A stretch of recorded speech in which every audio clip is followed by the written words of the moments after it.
Shashank Shekhar et moi-même sommes très honorés de l'invitation de l'Académie à présenter nos travaux ici aujourd'hui. Je voudrais ajouter que je suis également reconnaissante au Conseil européen de la recherche qui a financé mes travaux ces 5 dernières années et nous permet d'être ici aujourd'hui.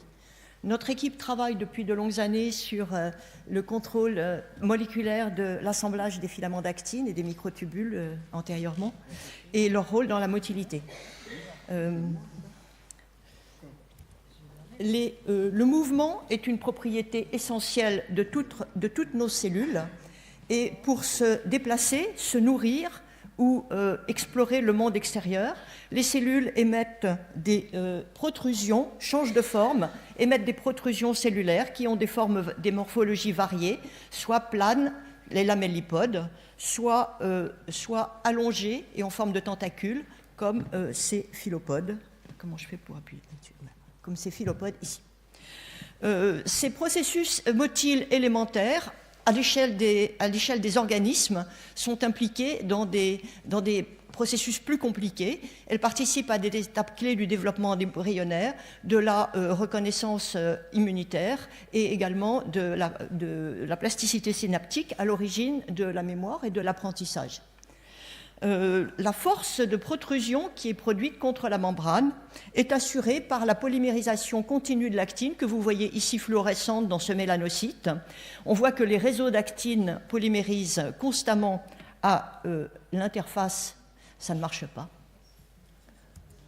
à l'interface de la membrane, et ceci est encore mieux démontré en photolysant l'actine dans le corps cellulaire et en voyant que l'actine qui n'est plus fluorescente est incorporée au bord avant et renouvelée constamment au fur et à mesure du mouvement. Je pense qu'il y a un problème avec les films. Ce même mécanisme assure la propulsion des bactéries intracellulaires pathogènes comme Listeria et Shigella. Ce processus pose 2 grandes questions. Comment est-il possible que l'actine polymérise continuellement dans ces protrusions? Et par quel mécanisme peut-on imaginer et réguler la taille et la vitesse d'assemblage dans ces protrusions? L'actine est une protéine hautement conservée et une des protéines les plus abondantes dans toutes les cellules. Et elle n'a qu'un but dans la vie, grandir. Et elle peut faire ceci en s'assemblant, en s'auto-assemblant en filaments de structures hélicoïdales et polarisées. Ça ne marche pas. Ça ne marche pas. Les films ne marchent pas. Je suis désolée, ça marchait tout à l'heure. Okay. Des filaments hélicoïdaux et polarisés. Et 2 propriétés essentielles sont en jeu. Ici, l'assemblage est plus rapide à une extrémité qu'à l'autre. Et l'ATP est hydrolysé sur l'actine en suivant son incorporation dans le filament.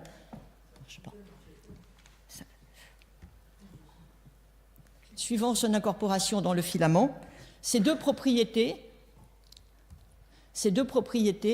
font que ça ne marche pas. Hein, je dirais.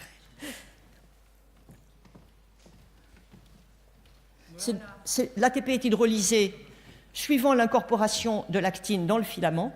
Ces 2 propriétés font qu'il existe une dissymétrie à la fois chimique et énergétique entre les 2 extrémités, et ceci permet au filament d'être hors équilibre, c'est-à-dire de s'assembler à une extrémité pendant qu'il dépolymérise à l'autre, dans un cycle ATPase qui est décrit ci-dessous.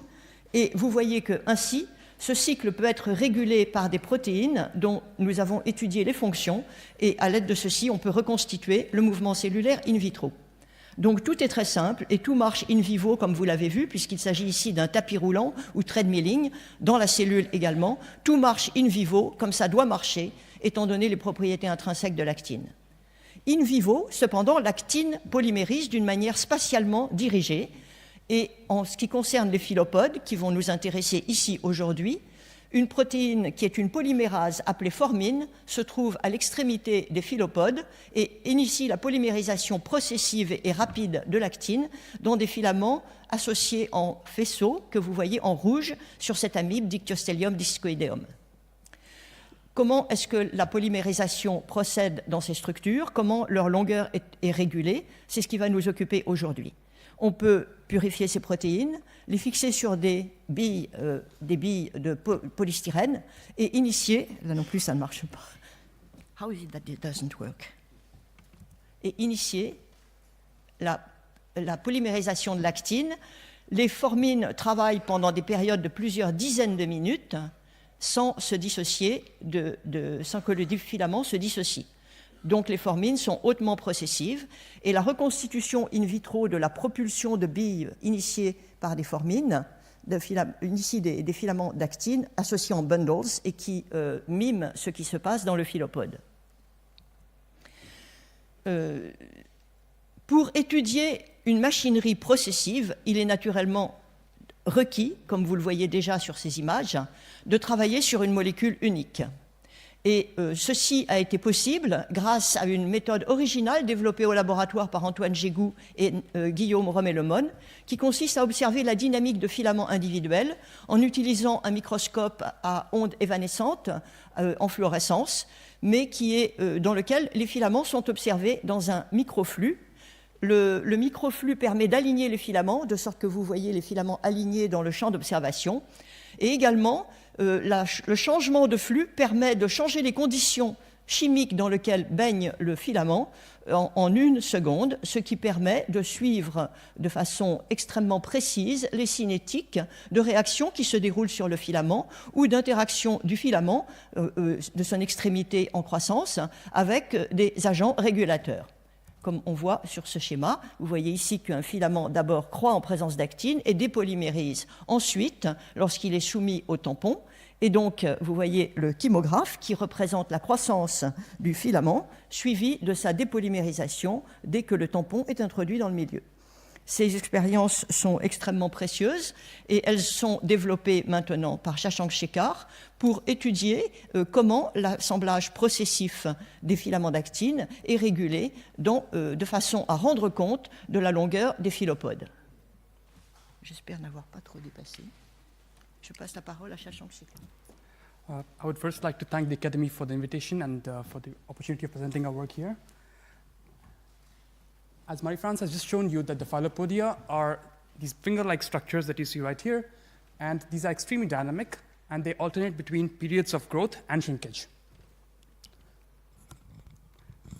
They alternate between periods of growth and shrinkage.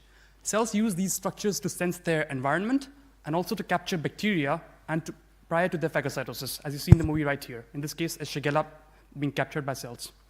These organelles are formed by foramens that are attached to the anchor to the plasma membrane, and these foramens can nucleate and elongate filaments extremely fast. Once formed, these filaments can be bundled together via cross-linking proteins, and the bundle can then apply force against the membrane. It's been shown in the last years that the filopodial size and shape are both very tightly regulated, but nobody has any idea about how it's done. Recently, however, capping protein has been shown to be present in the filopodia, and the question we asked ourselves was, could capping protein be responsible for the regulation of size and shape of filopodia? Both foramens and capping proteins bind barbed ends at the terminal subunits of the filament. They both bind barbed ends with extremely high affinity, and they both have extremely slow dissociation once bound to the barbed end. What does that mean? That means that if a foramen is bound to the barbed end, once it's bound, it will continue to grow the filament for a really long time until it falls off, and then the filament can stop growing. This should mean, in the cellular context, that organelles like Filopodia that contain foramen filaments will have to be hundreds of microns long. However, we know that this doesn't happen, so there's got to be mechanisms that are involved in cells to control the lifetime of foramen at the barbed end. And could capping protein be doing that? Because capping protein is known to control the lifetime or the growing lifetime of free barbed ends. So we thought maybe it could also control the rate of foramen elongation. However, in the last few years, it has been well accepted that foramens and capping protein bind barbed ends in a mutually exclusive manner. What does it mean? It means that once one of them is bound, the other one cannot bind the same barbed end. In a mutual exclusion scheme, there are only two states, either foramen bound or capping protein bound. And the exchange between the two is extremely slow. So we decided to actually, since this had been shown, we decided to revisit this question one more time at the single filament level. The two proteins that I talked about, foramens bind the barbed end in a ring-like structure. Once they're bound, they can rapidly grow the actin filament. As you see in the movie here, a filament that has a foramen, the one that has a little dot, grows much faster than the filament right above here, which does not have a formin. The capping protein can similarly bind the barbed end. Once bound, it completely arrests the growth of the filament. As you see in the movie right here, a filament that was growing from actin monomers gets arrested by capping protein. At some point, the capping protein falls off or dissociates, and the filament starts elongating again. That's what you see in the chymograph right here. Filament was growing slowly. It was very briefly introduced to capping protein, and it stays capped for a really long time afterwards, almost half an hour, because capping protein dissociates extremely slowly. To do this, to study whether capping protein could actually affect or regulate the formin lifetime at the barbed end, we used a setup that has been developed in the lab by Antoine Jégou and Guillaume Romet-Limon. And in this setup allows us to look at actin filaments that are anchored on the surface, and if you apply a flow, all the filaments get aligned in the flow. The big advantage of the setup is that it allows us to rapidly change the biochemical conditions that the filaments are being exposed to. Like you saw in the last slide, a filament that was growing with actin monomers can briefly be exposed to capping protein by changing the flow. Another big advantage of the system is that it allows us to observe hundreds of filaments in the same field of view, which is extremely important if you want to do high statistics for quantitative measurements. So using this setup, we address the question of formin and capping proteins. We first nucleate filaments that are anchored on the surface. That's what you see. We first nucleate filaments that are anchored on the surface. We flow in a flow with formins, and the formins can rapidly attach to the barbed end. So the barbed end that is B becomes BF, because now a formin is attached at the end. This filament can grow extremely fast. If we now expose this formin-bound filament, the BF filament, to a flow containing capping proteins, if the mutual exclusion scheme was true, the capping protein should not be able to do anything to the formin. The formin filament should continue growing as if capping protein was not present. So we did the experiment. In the experiment, we started the formin-bound filament, we exposed it to capping protein. Normally, the filament should completely ignore the presence of capping protein. But what we saw here was the filament actually gets paused, which indicated to us that the capping protein was actually able to affect the formin affinity at the barbed end, which brings into question all the discussions so far about mutual exclusion. If you look at the chymographs, a formin-bound filament that had a formin at the barbed end was exposed to capping protein actin monomers. The filament elongates fast and then gets paused. This was, again, a proof to show that capping protein was able to arrest the growth of a formin-bound filament. At this point, the capping protein was removed, and from this point onwards, there's no free capping protein in the flow. So what we see is we start with the filament that is in a paused state. After about 10 seconds, the filament goes back to fast elongation mode, which confirmed to us that during the paused state or the arrested state, the formin and the capping protein were bound together to the barbed end. Also, the time that it takes for the capping protein to fall off, about 10 seconds, it's very fast compared to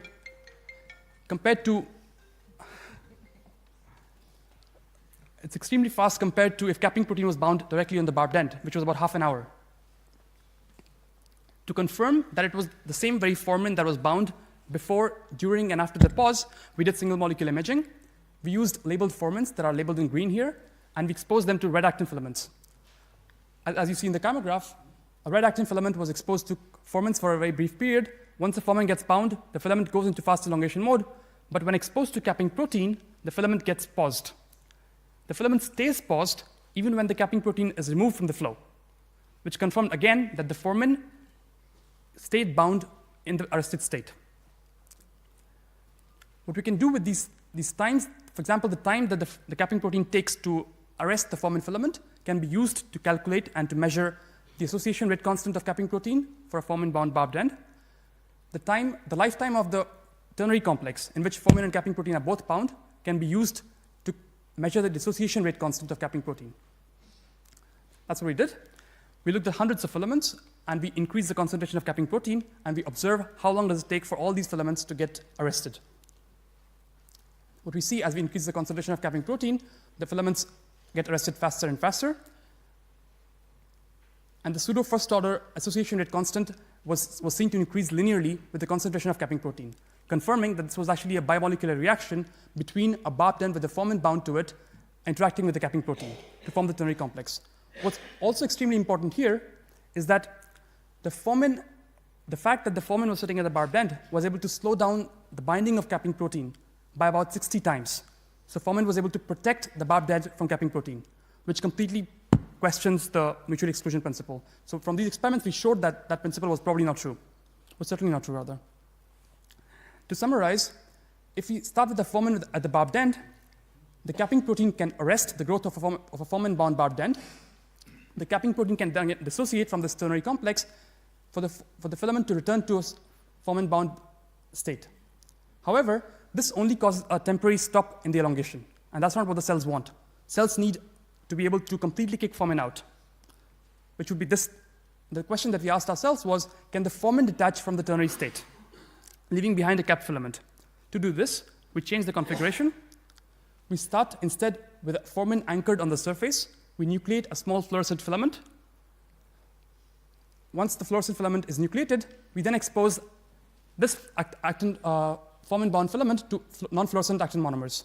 What this does is that the fluorescent part slowly moves away, while the non-fluorescent part is being added between the actin filament and the point of anchoring. So this dotted line here represents the non-fluorescent actin filament. We can then form the ternary complex. The filament gets paused, and now if we observe this ternary complex, we should be able to identify two different states.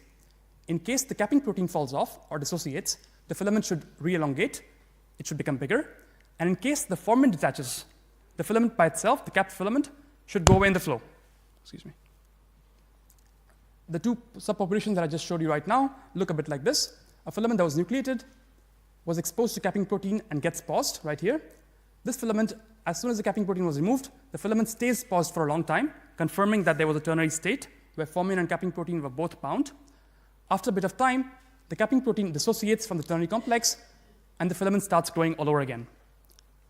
In the second population, we also have the ternary state where the filaments are paused. However, this filament never really recovers. It never starts growing again. What happens is the filament leaves Forman behind and in a capped state detaches. And as a result, because there's continuous flow, the filament just falls off in the flow. If you observe the population of the BFC state, the ternary state filaments that are in arrested state, we see that over time, there is an exponential drop in the number of filaments. At the same time, two different subpopulations of filaments can be seen. One of them, the BC filament, in which the Forman dissociates. This is the majority of the filaments. And in a minority of filaments is the capping protein that dissociates. What's important to observe here is that the Forman dissociation was enhanced about 50 times. That means the capping protein, by forming this ternary complex, was able to increase the dissociation of Forman, basically reduce the lifetime of Forman. In the case of capping protein, the lifetime was reduced by about 10 times. This confirmed for us that in the ternary state, the two proteins could rapidly increase the dissociation of each other. Which brings us to the mutual exclusion scheme that was presented before. And given our experiments and our results, we think it should be revised to a square isoenergetic scheme in which detailed balance is conserved. And what happens here is that it does not matter if you start, which route do you take to come to the ternary state. You can either start at the barbed end, cap it, and then show Forman, or you could come the other route. We have confirmed that the result that you get, the ternary complex, BFC or BCF, is exactly the same. A colleague of mine, Sonia Kuhn, then looked at the structures of these molecules together at the barbed end. Since we already have structures of each of these molecules individually on filaments, we made a superposition of these structures to see what the overlap was between the two binding subsites. And we saw that there was some overlap, but this overlap could be resolved by a reduced affinity when they're both bound to the barbed end. And that's exactly what we have seen. We have seen a reduction in affinity. So we believe this could be the explanation for the overlaps. What does it all mean? Given the rates that we've calculated now, we should be able to calculate from the rates that we know, we should be able to calculate if we have n number of Forman-bound filaments, how long will it take for all of them to be arrested? As an example, if we start with about 30 filaments right here that have a Forman at the end, for example, in Phallopodia, and we expose them to 100 nanomolar capping protein, from our calculations, we see that this set of filaments will get stalled, will get arrested in about 60 seconds. In 60 seconds, the length of this structure of Phallopodia could be about 6 microns, approximately, from the calculations that we have. This is very much in line with an agreement with what's been seen in literature. So we think capping protein could actually be doing the job of controlling size and shape. What I've shown here is an image of Filopodia. There's been a debate about how the shape looks like.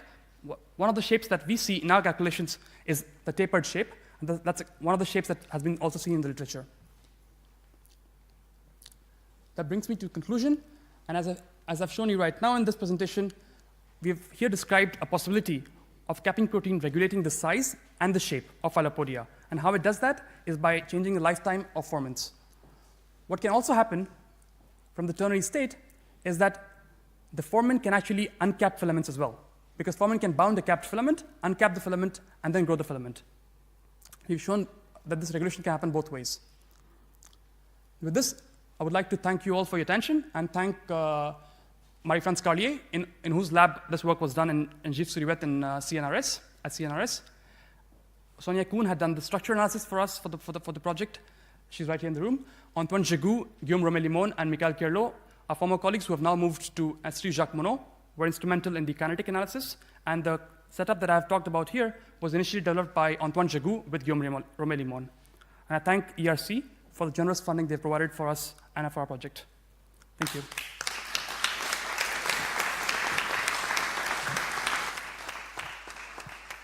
Thank you. We have time for a few questions if you like to answer questions.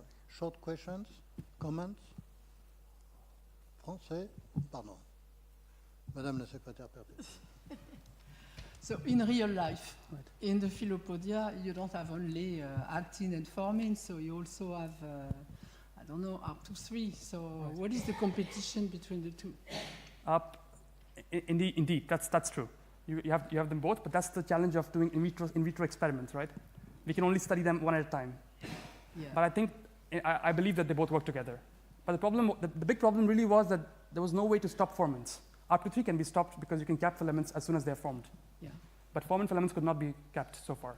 No, but in general, the Filopodia are mostly done with formins and filaments polymerized with ARP23, or what is the status of the knowledge for the moment? Does it depend on cells, or does it depend on? It's again a big debate, but I think most people have to come to an agreement that filaments are formed by ARP3, and these filaments get grabbed by formants and grown very fast. So inside it's the one filament, after the other. Yeah, that's what I think is getting to agreement now. So in the bundle itself, I think they're mostly formant filaments. Une autre question, commentaire? Oui, Daniel. Yeah. So again, also in real life, during cell migration, right, those actin filaments bind to adhesion proteins to promote migration, and that's very sensitive to the environment, and in particular very sensitive to the tension which is present in the environment. So is this exchange between the capping proteins and formins sensitive to tension in any manner in the actin filament? That's a question that we're addressing right now. So Michael Kerlo, the student who's working on this right now, what we have seen in the preliminary experiments, that tension and capping protein work together in synergy in terms of pulling the formin away from the barbed end. And that's the initial results that we have so far. But that's something that's been developed into a full project right now.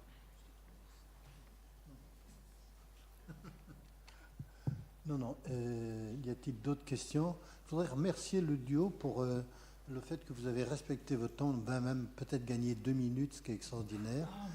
Mais d'autres questions? Oui, non, je ne vais pas inhiber la salle. De toute façon, il n'y a personne qui n'hésite à poser des questions. Voilà. Mais s'il n'y a pas d'autres questions, il y a un moment important maintenant, c'est remettre une belle médaille en souvenir de cet après-midi. Voilà, revenez. Voilà, en souvenir de cette belle journée, et je vous adresse mes félicitations. Et vous regardez l'appareil photo. Petite photo.